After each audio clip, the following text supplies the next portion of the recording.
Kembali lagi di kisah Abu Nawas. Jangan lupa subscribe dan like dengan penuh kisah menariknya.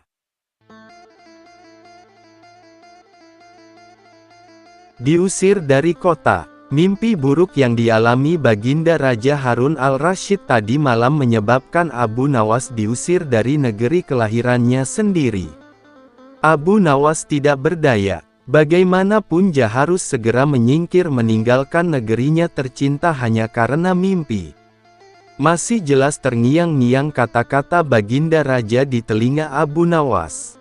Tadi malam aku bermimpi bertemu dengan seorang laki-laki tua, lah mengenakan jubah putih, lah berkata bahwa negerinya akan ditimpa bencana bila orang yang bernama Abu Nawas masih tetap tinggal di negeri ini, lah harus diusir dari negeri ini sebab orang itu membawa kesialan, lah boleh kembali ke negerinya dengan syarat tidak boleh dengan berjalan kaki, berlari, merangkak, melompat-lompat dan menunggang keledai atau binatang tunggangan yang lain, kata Baginda Raja kepada Abu Nawas. Akhirnya dengan bekal yang diperkirakan cukup, Abu Nawas pun mulai meninggalkan rumah dan istrinya. Istri Abu Nawas hanya bisa mengiringi kepergian suaminya dengan derayan air mata. Sudah 2 hari penuh Abu Nawas mengendarai keledainya. Bekal yang dibawanya mulai menipis. Abu Nawas tidak terlalu meratapi pengusiran dirinya dengan kesedihan yang terlalu mendalam. Sebaliknya, Abu Nawas merasa bertambah yakin bahwa Tuhan Yang Maha Perkasa akan segera menolongnya keluar dari kesulitan yang sedang melilit pikirannya. Bukankah tiada seorang teman pun yang lebih baik daripada Allah SWT dalam saat-saat seperti itu, pikir Abu Nawas di dalam hati. Setelah beberapa hari Abu Nawas berada di negeri orang, ia mulai diserang rasa rindu yang menyayat-nyayat hatinya yang paling dalam.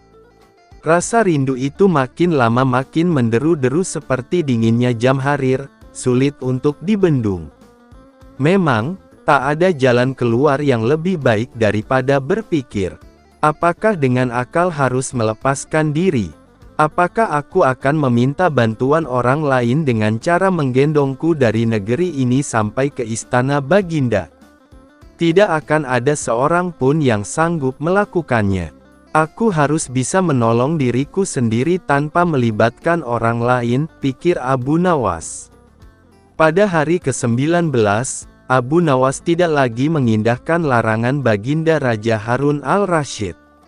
Setelah segala sesuatunya dipersiapkan, Abu Nawas berangkat menuju ke negerinya sendiri. Perasaan rindu dan senang menggumpal menjadi satu.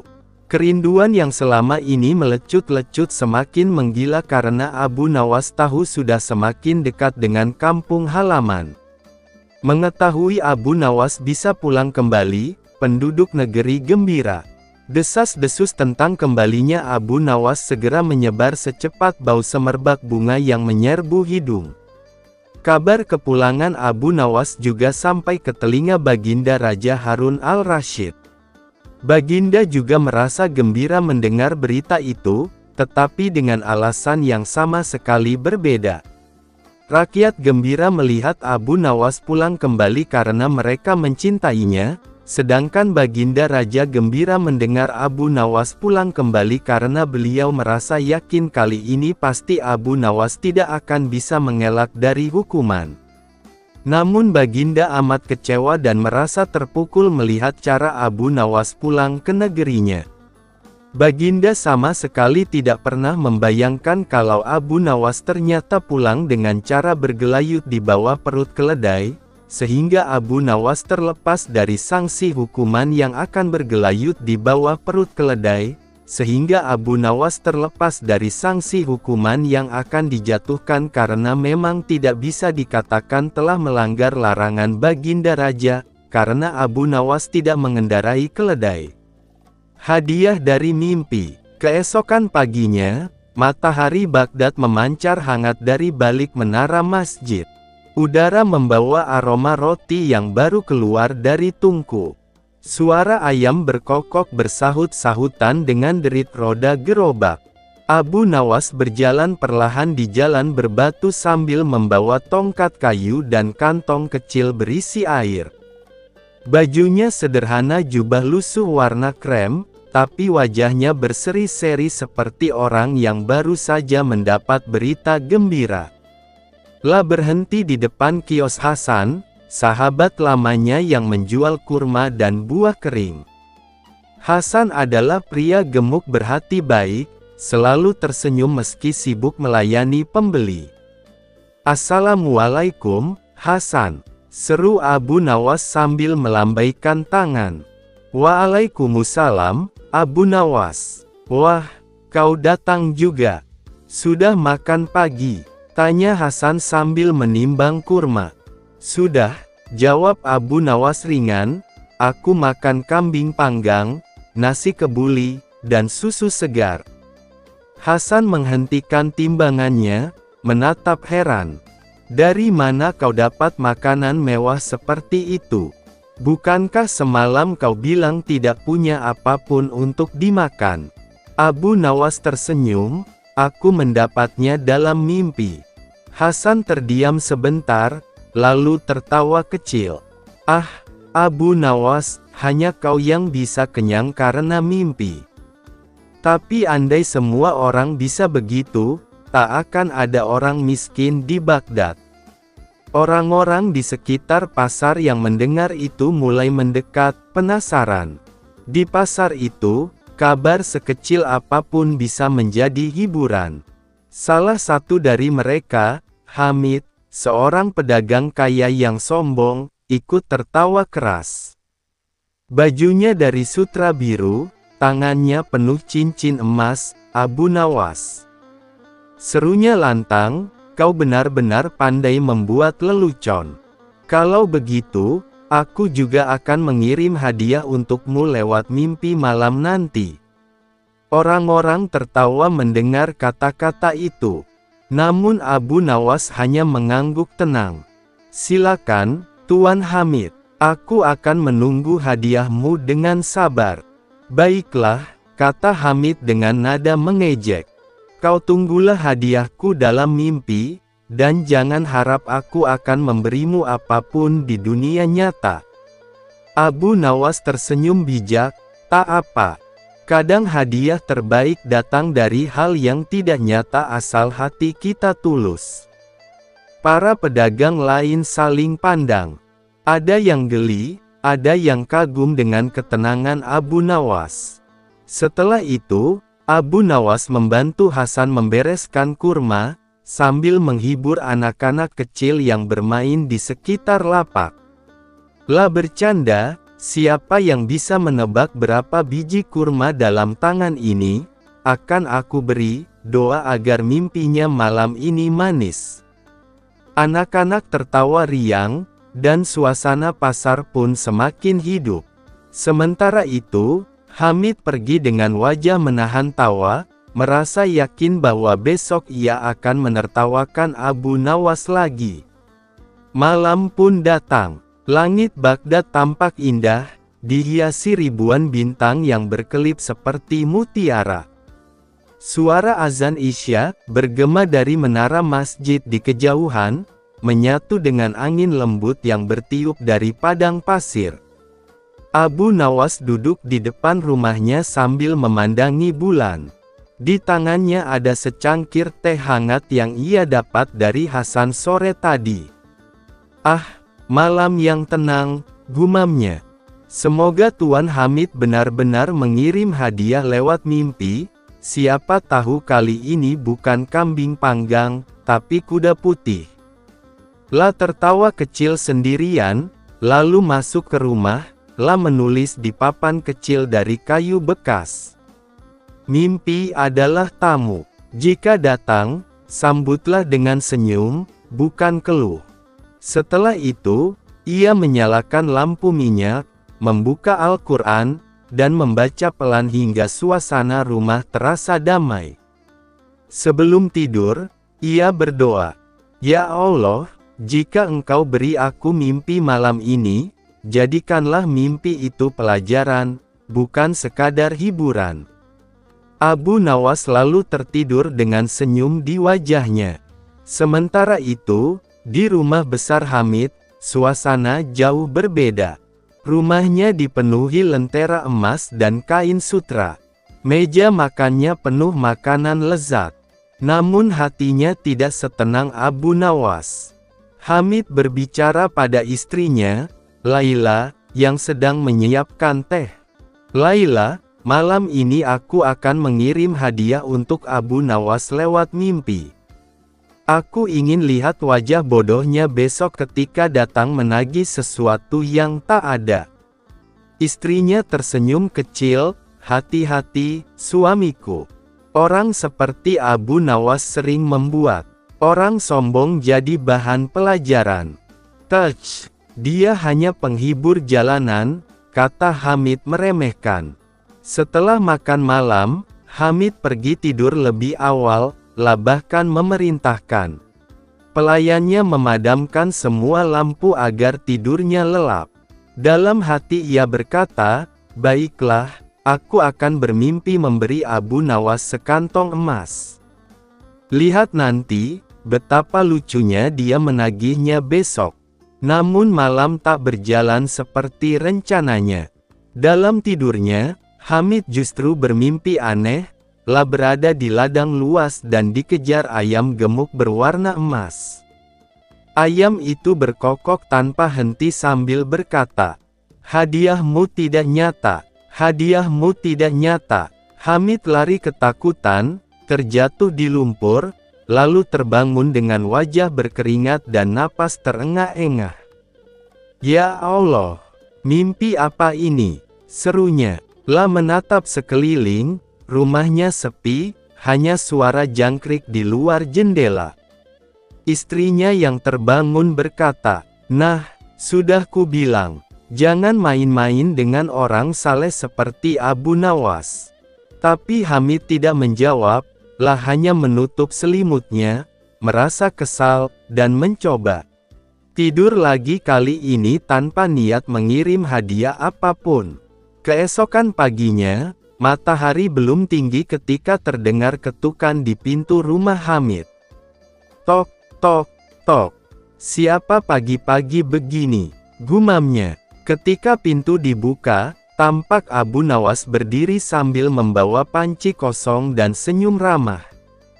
Selamat pagi, Tuan Hamid. Sapa Abu Nawas. Apa yang kau lakukan di sini, Abu Nawas? Aku datang mengambil hadiah yang kau kirim lewat mimpi tadi malam, jawabnya tenang. Hamid melotot, hadiah? Hadiah apa? Mana mungkin hadiah dalam mimpi bisa nyata? Abu Nawas menatapnya santai, lalu mengapa kau menertawakan aku karena kenyang dari mimpi? Kalau mimpiku tak nyata, hadiahmu juga tidak nyata. Tapi jika kau percaya, mimpi bisa membawa sesuatu, maka tolong isi panci ini dengan makanan sungguhan, agar hadiahmu punya bentuk yang nyata. Para pelayan yang mendengar itu menahan tawa, dan Laila yang melihat dari dalam rumah justru tersenyum. Suamiku, katanya pelan, sebaiknya kau dengarkan dia. Orang seperti Abu Nawas tidak berbicara tanpa makna. Hamid terdiam lama, lalu akhirnya tertawa terbahak-bahak. Baiklah, Abu Nawas, kau menang. Isi panci itu akan aku buat lebih nyata dari mimpimu. Memerintahkan pelayannya mengambil nasi kebuli, daging panggang, roti, dan sekantong koin emas. Ambillah ini. Aku akui, kau mengajariku hal berharga hari ini bahwa tidak semua hal yang tampak sederhana layak ditertawakan. Abu Nawas menunduk hormat. Terima kasih, Tuan Hamid. Rezeki kadang datang dari mimpi, tapi hanya bisa jadi nyata bila hati seseorang terbuka. Kabar tentang hadiah dari mimpi menyebar cepat di Baghdad. Dalam sehari, Hampir semua orang di pasar tahu bahwa pedagang kaya bernama Hamid akhirnya memberikan makanan dan emas kepada Abu Nawas setelah ditantang dengan panci kosong. Di pagi hari berikutnya, pasar Baghdad yang biasanya ramai dengan suara tawar-menawar, kini dipenuhi tawa dan bisik-bisik tentang kisah itu. Benarkah Hamid kalah bicara dengan Abu Nawas? Tanya seorang ibu penjual sayur. Benar, jawab penjual rempah, bahkan katanya dia sampai memberi sekantong emas. Masya Allah, timpal yang lain, memang Abu Nawas itu bukan orang biasa. Kadang lucu, kadang seperti wali. Hari itu Abu Nawas datang ke pasar seperti biasa, tidak berubah sedikit pun, masih memakai jubah lusuhnya, berjalan pelan sambil membawa tongkat. Tapi kali ini, hampir semua orang menyapanya dengan senyum dan hormat. "Assalamualaikum, Abu Nawas." "Waalaikumsalam," jawabnya sambil tersenyum. Anak-anak berlari mendekat. "Paman Abu Nawas, ceritakan lagi kisah mimpimu." Tertawa kecil. "Kalian ingin cerita? Baiklah, tapi bantu dulu paman menata kurma di lapak Hasan ini." Sambil menata kurma, Abu Nawas mulai bercerita. "Waktu aku bermimpi makan daging kambing itu, aku sempat berpikir, ini cuma mimpi. Tapi aku sadar, yang penting bukanlah makanannya, tapi rasa syukurnya. Kadang Allah menguji kita lewat kenyataan, kadarik lewat mimpi." Hasan menepuk bahu sahabatnya. "Itulah yang membuatmu berbeda, Abu Nawas. Kau bisa menemukan hikmah bahkan dari perut kosong." Abu Nawas tertawa. "Kalau perut kosong, pikirannya jadi tajam, Hasan. Kalau perut terlalu kenyang, kadang akalnya tertidur." Semua orang di sekitar mereka tertawa terbahak-bahak. Sementara itu, di rumah besarnya, Hamid duduk termenung di teras, menatap panci yang dulu dibawa Abu Nawas kini terletak di meja batu, kosong, tapi seolah penuh makna. Istrinya, Laila, menghampirinya sambil membawa teh. "Masih kau pikirkan Abu Nawas, suamiku?" Hamid menghela napas. "Ya, Laila. Aku menyadari sesuatu. Aku memiliki banyak kekayaan, tapi hatiku kering.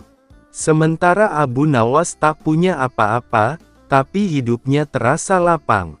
Laila tersenyum, mungkin karena ia selalu berbicara dengan Tuhan dalam setiap laparnya.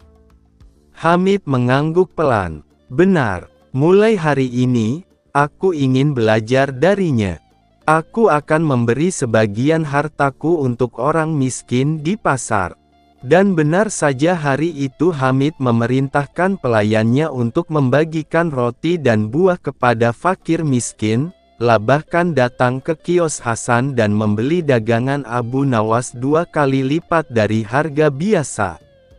Menjelang sore, Abu Nawas duduk di pinggir sungai Tigris. Air mengalir tenang, memantulkan sinar oranye matahari yang hendak terbenam. Beberapa anak bermain di tepi air, sambil melempar batu kecil ke sungai. Hasan datang membawa segelas teh dan sepotong roti. "Abu Nawas," katanya, "kau tahu, sekarang semua orang di pasar membicarakanmu. Banyak yang ingin menemuimu hanya untuk mendengar cerita-cerita lucumu." Abu Nawas tersenyum sambil memandangi langit jingga. "Hasan, aku tak mencari ketenaran. Aku hanya ingin hidup dengan hati ringan.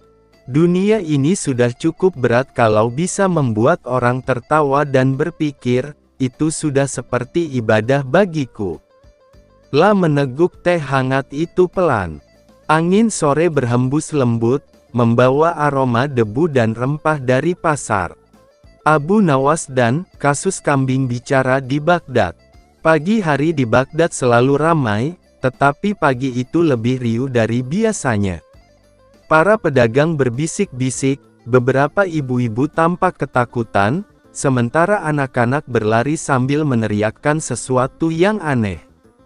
Ketika Abu Nawas berjalan santai menuju pasar dengan roti pemberian sultan di tangannya, ia melihat kerumunan besar di tengah alun-alun kota.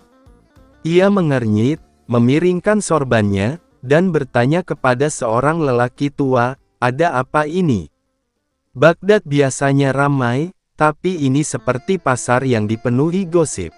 Lelaki tua itu berbisik, "Abu, ada seekor kambing yang katanya bisa bicara." Abu terdiam, lalu tertawa. "Kambing bicara? Kalau begitu Baghdad sudah lebih maju dari istana." Ia berjalan mendekati kerumunan. Suara riuh mulai terdengar jelas, "Kambingnya bicara. Suaranya mirip manusia. Tidak mungkin. Aku mendengarnya sendiri." Di tengah kerumunan, seorang pedagang kaya bernama Rafiq sedang memamerkan seekor kambing putih yang diikat dengan tali merah. Kambing itu tampak sangat jinak, matanya sayu, dan tidak terlihat punya kemampuan berbicara. Namun pedagang itu berseru lantang, "Siapa saja yang ingin mendengar kambing bicara, bayar 1 keping perunggu." Banyak orang maju dan membayar, memaksa kambing itu untuk bersuara. Namun kambing itu hanya mengembik seperti biasa. Rafiq lalu berkata, "Kambing ini hanya bicara saat melihat orang yang jujur. Jika dia hanya mengembik saat melihat kalian, maka itu pertanda buruk." Kerumunan mendadak heboh. Semua merasa ditipu tapi tidak bisa membuktikannya. Abu tertawa kecil, lalu maju ke depan. "Wahai Rafiq," katanya, "aku ingin mendengar kambing ini bicara." Rafiq tersenyum licik. "Tentu saja, Abu Nawas. Kau harus bayar 1 keping perunggu." Abu mengeluarkan 1 keping dengan santai. Namun sebelum ia meletakkannya, ia berkata, "Tapi apakah kambing ini bisa bicara, atau hanya pemiliknya yang pandai berbohong?" Seluruh kerumunan terdiam. Rafiq tersinggung. "Berani-beraninya kau meragukan kambingku. Tanyakan apa saja, dan ia akan menjawab." Abu menatap kambing itu dalam-dalam, lalu mendekat. Ia membisikkan sesuatu ke telinga kambing dengan nada pelan namun penuh rahasia. Yang terjadi kemudian membuat semua orang membelalakkan mata. Kambing itu mengembik panjang, keras, dan suaranya terdengar seperti seseorang mengeluh. Kerumunan heboh. Beberapa ibu-ibu mundur ketakutan. Rafiq terperangah, keringat dingin mengalir di dahinya. Apa yang kau bisikkan pada kambingku?" Abu tersenyum lebar. "Aku hanya bertanya apakah ia setuju dengan harga roti yang semakin mahal di Baghdad." Kerumunan langsung pecah tertawa. Tapi Rafiq tidak ikut tertawa, justru semakin gelisah. Ia tampak panik seolah rahasianya sedang digali. Abu kemudian berkata, "Tapi aku penasaran, mengapa kambing ini hanya bicara ketika aku yang bertanya? Padahal katanya tadi kambing hanya bicara pada orang jujur." Kerumunan tiba-tiba memandang ke arah Rafiq dengan tatapan curiga. Wajah pedagang itu mulai pucat pasi. Abu melanjutkan, "Atau jangan-jangan kambing ini bukan bicara, melainkan sedang meniru seseorang yang sering ia dengar." Orang-orang mulai berbisik. "Maksudnya apa? Apa kambing itu meniru suara Rafiq? Jadi selama ini dia yang bohong?" Rafiq mencoba menyela, tapi Abu lebih cepat. "Kambing ini suaranya aneh. Embikannya seperti orang yang sedang marah dan mengeluh. Sama seperti pedagang yang aku pernah dengar ketika menipu pembeli." Seluruh kerumunan menoleh kepada Rafiq. Pedagang itu tak tahan lagi. Ia berteriak, "Baik, baik, kambing ini tidak bicara. Itu hanya trik agar aku bisa menarik pelanggan." Kerumunan langsung gemuruh. Ada yang marah, ada yang merasa tertipu, ada juga yang menertawakan kebodohan mereka sendiri. Rafiq langsung kabur ketakutan, meninggalkan kambingnya. Bagaimana kau tahu itu hanya trik? Tanya seorang ibu. Abu menjawab santai, tidak ada kambing yang bisa bicara, kecuali kambing yang mampu membeli makanannya sendiri. Orang-orang tertawa terpingkal-pingkal. Setelah keramaian mereda, seorang penjaga istana datang memanggil Abu. Sultan memanggilmu lagi. Katanya ini urusan besar yang membutuhkan kecerdasanmu. Abu Nawas menepuk dahinya. Astaga, aku belum sarapan. Di istana, Sultan Harun al-Rasyid tampak menahan tawa begitu Abu datang. Abu Nawas, katanya, aku mendengar kabar bahwa kau membuat kambing bicara. Abu meluruskan sorbannya dan berkata, Tuanku, jika kambing bisa bicara, aku sudah menulis buku bersama mereka. Sultan tertawa besar, namun wajah Sultan kemudian menjadi sedikit serius. Abu, aku memanggilmu karena ada masalah. Ada seseorang yang datang melapor bahwa harta berharganya hilang, tapi ia tidak ingin mengatakan apa yang hilang. Abu memiringkan kepalanya. Bagaimana aku bisa mencari sesuatu, jika aku tidak tahu apa itu? Sultan menghela napas. Itu dia masalahnya. Ia malu untuk mengatakannya. Tapi ia bersumpah bahwa barang itu ada di istana. Ia ingin kau menemukannya tanpa menyebutkan namanya. Abu tertawa kecil. Ini pasti menarik. Barang hilang, pemiliknya malu, dan aku harus mencari tanpa petunjuk. Setelah memeriksa ruangan demi ruangan, Abu akhirnya menemukan satu hal yang mencurigakan, seekor burung beo di halaman belakang istana yang terus mengulang satu kalimat, aduh, jangan jatuh, jangan jatuh.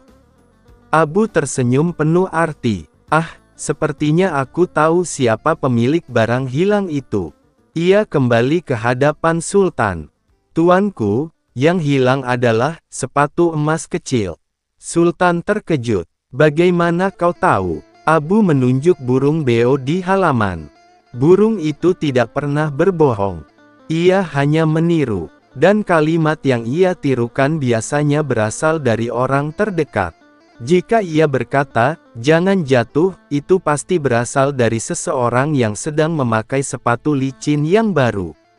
Sultan memanggil seluruh pelayan istana.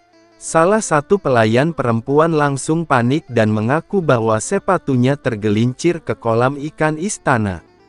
Semua tertawa, sementara Sultan berkata kepada Abu, tak ada yang bisa menandingi kecerdikanmu. Abu kembali pulang sore harinya dengan 2 hadiah, roti manis dan sebuah pernyataan Sultan bahwa Baghdad akan selalu membutuhkan kecerdikannya. Abu berjalan sambil bersenandung dan berkata dalam hati, setiap hari ada saja yang hilang, ada yang bohong, ada kambing basah, ada sepatu mengambang, dan entah kenapa semuanya selalu menemuiku.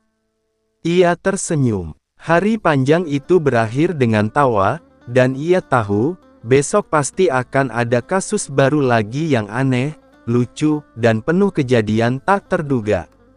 Dan tentu saja, Abu Nawas akan kembali menjadi tokoh utama.